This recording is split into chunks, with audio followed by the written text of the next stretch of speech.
Catholic धोरोमनि सिबिनायावहाय माबायदि हुदाफोर दङ?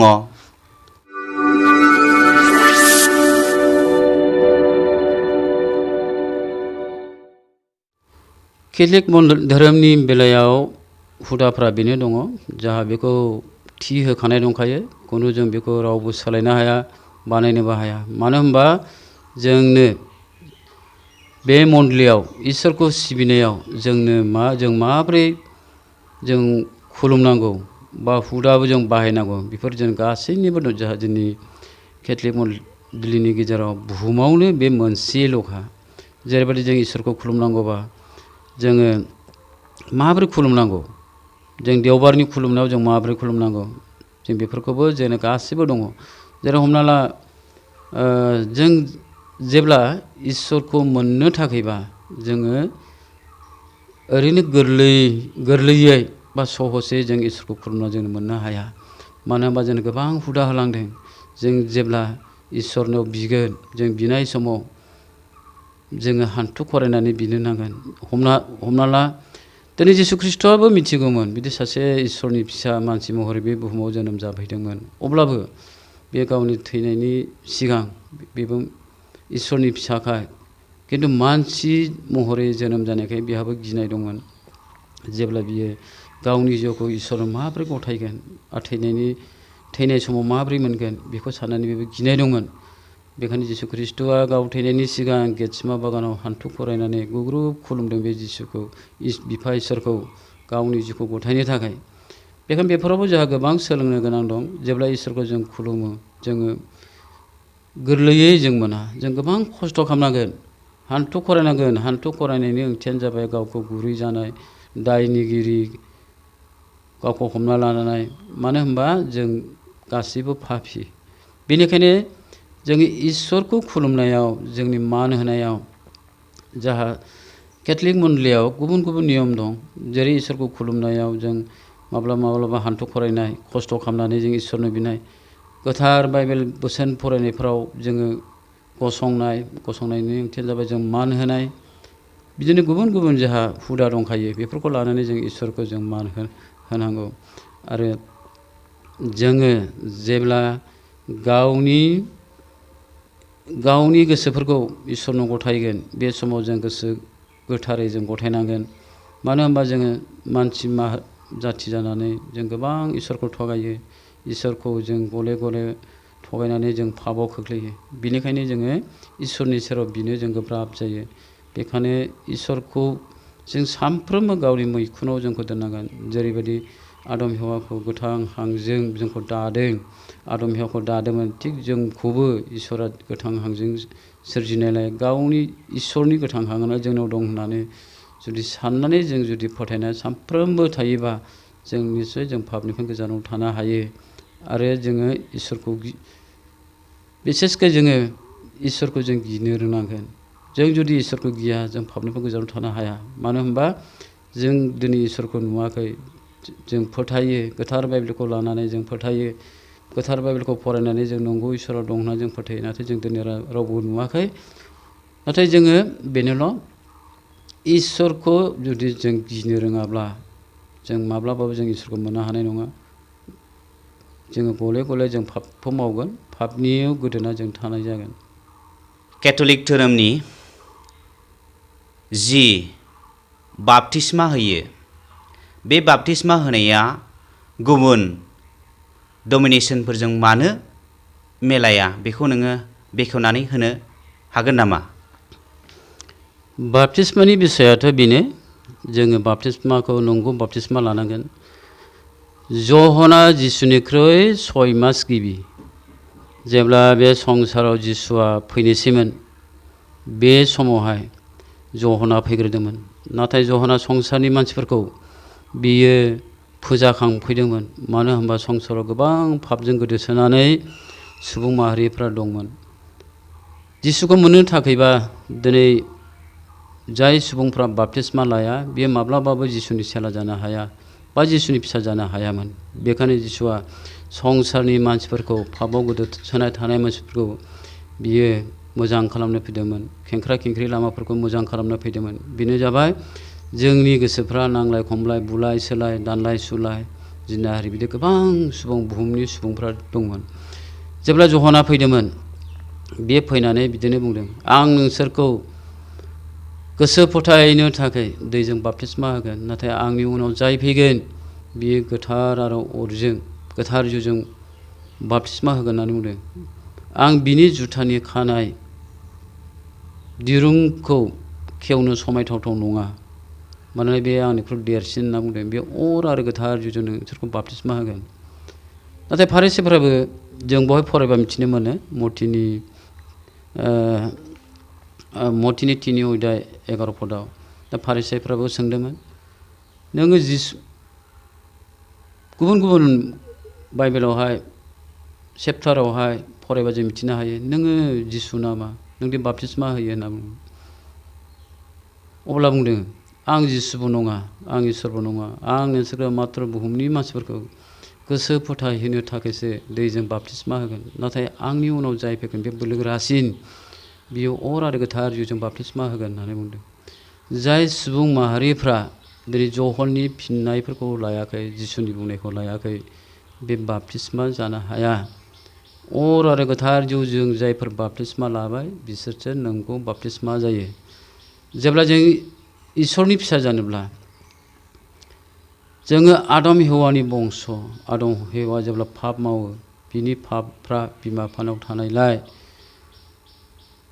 बे पापफ्रा फिसाफोरनाव थायो, थोरफो थोरफो थायो, हिसाब गैयै बे उननि फिरिफोरनावबो थायो। बेखायनो बाप्तिस्माया मोजां। बाप्तिस्माया जाबाय पाप खेमा मोनबाय उन्दैब्लाबो बाप्तिस्मा लानायाव। बेराफारसे जों सासे जिसुनि चेला जाबाय, नंगौ जों जिसुनि फिसा जायो। जुदि जोङो ज'हननि बा जिसुनि बायदि जों बाप्तिस्मा लायाबा बे जों नंगौ बे बाप्तिस्मा लानाय जाया, जिसुनि फिसा जों जानो हाया। मानो होनबा दिनै जिसुनो स्वयं ज'हनजों लोगोसे ज'हना बेखौ बाप्तिस्मा होदोंब्लाबो, जिसुखौ होदोंब्लाबो जिसुआ दिनै बाप्तिस्मा लायाबाबो जायोमोन। नाथाय बे बुहुमाव मानसि महरै बे जोनोम जानायलाय बेखौ जिसुखौ बाप्तिस्मा होदों ज'हना। अब्लाबो दिनै ज'हना बुंदों, आं दिनै नोंसोरखौ दैजों गोसो फोथायनो थाखायसो दैजों बाप्तिस्मा होबाय, नाथाय आंनि उनाव जाय फैगोन बे बोलोगोरासिन, बे अर आरो गोथार जिउजों बाप्तिस्मा होगोन होननानै ज'हनानो रोखायैनो फोरमायलांखादों गोथार बाइबेलाव। सोरगो आरो नरक बे लामानि थांनायनि हाबाफारिया माबायदि बेखौ बेखेवनानै होनो थाखाय खावलायनाय थाबाय। सोरगो आरो नरकनि लामाया बेनो, जोंनो जिसु ख्रिस्ट'आ जेब्ला बे बुहुमाव गावखौ इसोर महरै जोंनो फोरमायफैबाय, नंगौ जोंनि थाखाय गोबां खामानि मावबाय बियो। जेब्ला जोङो गोजाम रदाइखौ फरायबा मिथिनो हायो, इजराइलारिफ्रा जेब्ला फारौ राजानाव बैनो गोनां जादोंमोन ओंखाम उखैनायजों, बे 7 बोसोर ओंखाम आंखाल जानायाव, बे समाव गोबां सुबुंफ्रानो फारौ राजानो सम्पतिफोरखौ फाननानै बिथांनियाव फारौ राजानियावहाय बैनो गोनां जादोंमोन। इसोरखौ खुलुमनो होआखैमोन, मोदायखौल' खुलुमहोयोमोन। थिग बिदिनो सानसे समाव मसेखौ इसोरा सायख'नानै इजराइल जातिफोरखौ फारौ राजानिफ्राय दैखोबोनो थाखाय गोबां दुखु खस्थ'नि गेजेरजों थिनहरबाय आरो मसेया बिसोरखौ लाबोदों। जेब्ला फारौ राजानिफ्राय मसेया इजराइल जातिफोरखौ लाबोबाय मारु गोरान फोथाराव दोनफैनानै, बे समाव इजराइल जातिफ्रा बुंदों, हाजार हाजार लाख लाख दिनै इजराइल जातिफ्रा बांबाय, हाथरखिफोर बादि सानख'नो हायै सुबुं एरबाय। बेखौ मसेया सानबाय, आं दिनै बिसोरखौ कन्ट्रल खालामनो हाला, दैदेननो हाला। बेखायनो बिदि होननानै इसोरजों सावरायदोंमोन। जेब्ला इसोरा सावरायो अब्ला इसोरा बुंबाय, आं नोंनो सिनाय हाजोआवहाय अन्थाइ थाफायाव 10 आयगाखौ होगोन, बेखौनो नों फोरमायदो, बेखौ लानानै बिसोरो आंखौ फोथायगोन, आंखौ मानिगोन होननानै मसेखौ बिथोन होबाय। आरो इसोरा सिनाय हाजोआव अन्थाइ थाफायाव 10 आयगाखौ लिरना होबाय। बे 10 आयगाखौ लानानैनो दिनै इजराइल जातिफ्रा इसोरखौहाय फोथायबोबाय। दिनै 10 आयगाल' नङा, गुबुन गुबुन गोबां बिदिनो बोसोन दङ जाय बोसोनफोरखौ मानिबा इसोरनि खाथियाव थांनो हायो नाथाय जों ओरै सरासनस्रायै हमना ला जों दस आयगाखौल' मानिबा जों दिनै इसोरखौ जों मोननो हाया इसोरखौ खुलुमबाल' जों इसोरखौ मोननो हाया दिनै गोथार बाइबेलाव जोंखौ फरायबावदों गुबुन गुबुन चेप्टाराव जोंखौ फोरमायदों जिसुआ दिनै दस आयगाखौल' मानिनानै इसोरखौ फोथायोबा जों मालाबाबो जों सोरगो मोननो हाया नायदो मथिनि पसिस अध्यायावहाय 31 पदआवहाय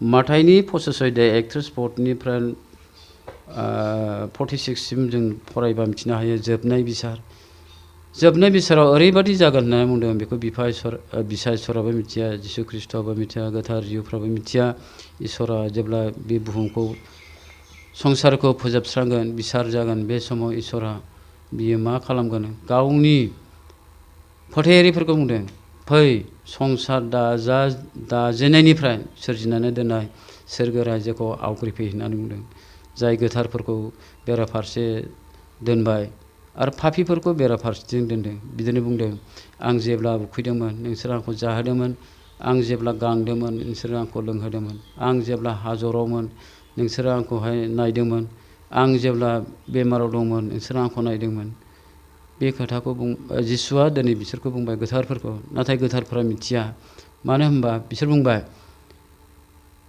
जों नोंखौ माला आं नोंखौ माब्ला ओंखाम उखैनायाव ओंखाम जाहोखो दै बिनायाव दै लोंहोखो नों हाजरावमोन आं माब्ला नोंखौ नायखो नों बेमाराव गोग्लैसोदोंमोन आं माब्ला नोंखौ नायखो होनना बुंबाय अब्ला बुंबाय नोङो हादराव थानाय समाव जाय उन्दैसिनफोरनि थाखाय खामानिखौ नों मावबाय आंनि थाखायनो मावबाय होननानै दिनै इसोरा बिदिनो फिननायखौ होबाय जेब्ला जों बुहुमाव थायो संसाराव जों संसार जानायाव जुदि जोङो गुबुनखौ अननो रोङाबा खाथिनि मानसिखौ जों अननो रोङाबा गाव मालायखौ गावखौ बायदि अननो रोङाब्ला जोङो मालाबाबो जों सोरगो रायजो मोना दिनै गाहाम बाथ्रा जोंखौ फोरमायो दिनै बिनि दारैनो जों मिथिनो हायोदि जोंनि काथलिक मण्डलीनि हुदाफोरखौल' जों मानिनानै जुदि जों बेफोरखौ जुदि मावनो हायाब्ला जों मालाबाबो जों सोरगो रायजोखौ जों मोननो हानाय नङा बेखायनो जोङो मालायखौ गावखौ बायदि अननो रोंनांगोन मालायखौबो अननो रोंनांगोन खाथिनि मानसिखौ जों अननो रोंनांगोन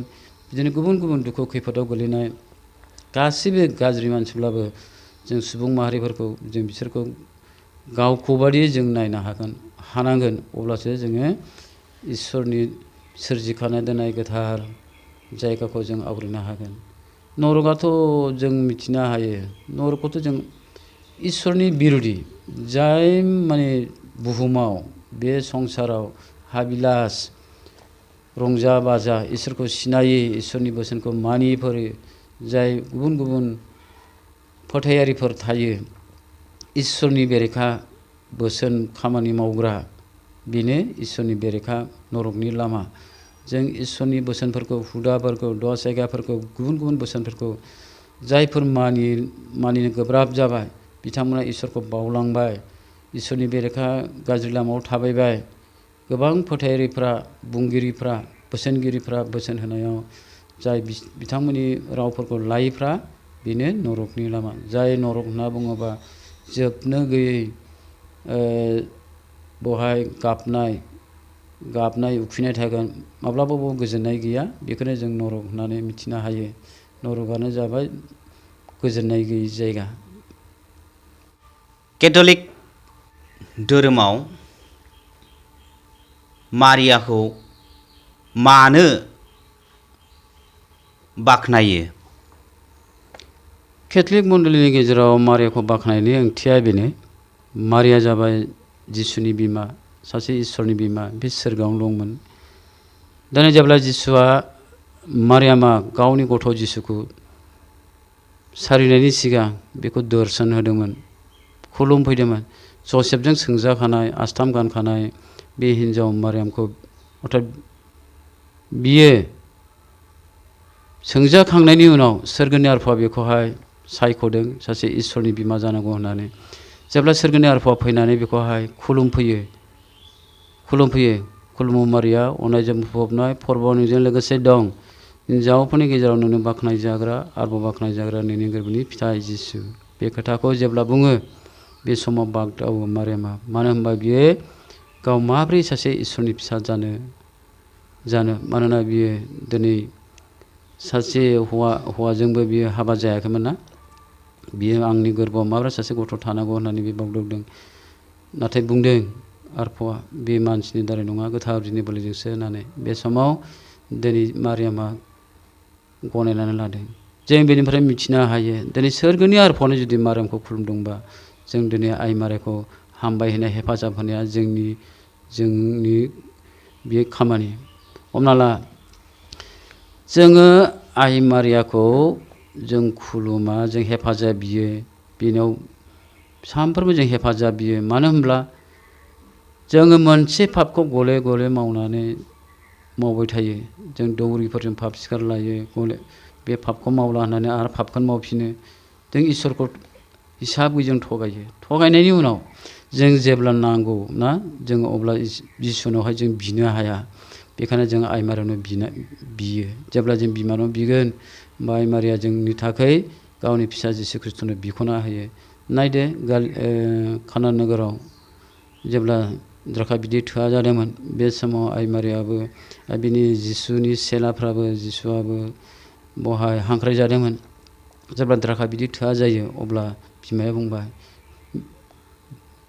बैगोमानि अर्थात गारजेननि बे थोआ लोमा जानाय द्राखा बिदैखौ नुनानै दुखु मोनबाय। मा खालामगोन एसे गिदिर हाबाखौ होननानै उनाव फिसाखौ बुंबाय माने द्राखा बिदैया थोआ जाबाय अननानै बानायदो होननानै। बे समाव बुंदों अ आइ नोंजों आंजों मा आं सम जाथ'वाखै होनना बुंदों। नोंजों आंजों मा होननायनि ओंथियानो जाबाय गोसो जायोबा दिनै आइ मारियाबो बानायनो हायोमोन। नाथाय बियो गावनि फिसा जिसु ख्रिस्ट' थानायखाय बा जिसु ख्रिस्ट'आदि सासे इसोरनि फिसा बे हादराव फैबाय बेखौ सिनायथि होनो थाखाय दिनै आइ मारिया बानाय हायाखैमोन। दिनै आइ मारिया बुंनायनि उनाव बिनि फिसा जिसु ख्रिस्ट'आ सम जायाखैबाबो दिनै द्राखा बिदैखौ बानायदों। बेखायनो बेनिफ्राय जों मिथिनो हायो जों जुदि जोंनि दुखुफ्राव जोंनि नांगौफ्राव जुदि आइ मारियानो हेफाजाब बियोबा निस्सय जोंनो आइ मारिया हेफाजाब होयो। हेफाजाबा बेनो गाव दिनै गावनि फिसा जिसु ख्रिस्ट'नाव जोंनि थाखाय बिख'नानै होयो। बेखायनो जों सारा बुहुमाव जोंनि केथलिक फोथायारिफ्रा दिनै आइ मारियाखौ हामबाय होयो आरो गोबां बेखौ मान खालामो। दिनै आइ मारिया दिनै गावनि फिसा जिसु ख्रिस्ट' बादि मानखौ लुबैया। मानो होनबा बियो दिनै संसारनि मानसिफोरखौ पापनिफ्राय बियो दिनै बायख'नो हायाखैना बियो गावनि फिसा जिसु ख्रिस्ट'आसो।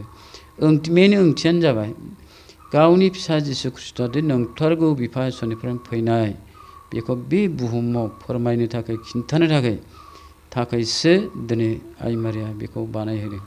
बेखायनो जों बुहुमनि मानसिफ्रा फोथायो केथलिक मण्डलिनि सुबुंफ्रा बेयो नुजाहोनाय 12 अध्यायाव जों फरायबा मिथिनो हायो। बहायबो सोरगोआवनो दंखायोमोन आइ मारिया बेखौ जहन्नो इसोरा नुजाहोदों रायलायहोदों। दिनै जिसु ख्रिस्ट'खौ सारिजानायनि सिगां दिनै लुसिफेर मोदाया जिसुखौ सिथारनो नागिरदोंमोन नाथाय हायाखै। मानो होनबा बे सासे इसोरनि फिसा आरो देरहाखानांगौ बे बुहुमाव बे संसाराव ना बेखौहाय जोंनो रोखा रोखा गोथार बाइबेलाव होखादों। बेखायनो गोबां जोंनि बे बुहुमनि केथलिक फोथायारिफ्रा दिनै आइ मारियाखौ हामबाय होयो। माने जोंनि बिमा जुदि बिमा गैयाब्ला जोङो गोदाव सोराव जेरैबायदि जायो जा अननाय मोना बेलेगफ्रा बिमा थायोबा गावहा बिमा गैयाबा बिनि गोसोआव एसेबाबो मा जायो दुखु फैयो। बेखायनो बिमाया जाबाय जोंनि अंख जोंखौ खांगिरि हेफाजाब होग्रा गासैनिबो जोंखौ बानस'यो। बेसेबां खैफोद जाया मानो आइ मारियावनो जों बियोब्ला निस्सय आइ मारिया गावनि फिसा जिसु ख्रिस्ट'नाव जोंनि थाखाय बिनानै होयो। बेखायनो बे बुहुमावनो सारा बुहुमावनो जोंनि केथलिक खृष्टानारिफ्रा आइ मारियाखौ हामबाय होयो बाख्नायो सिबियो।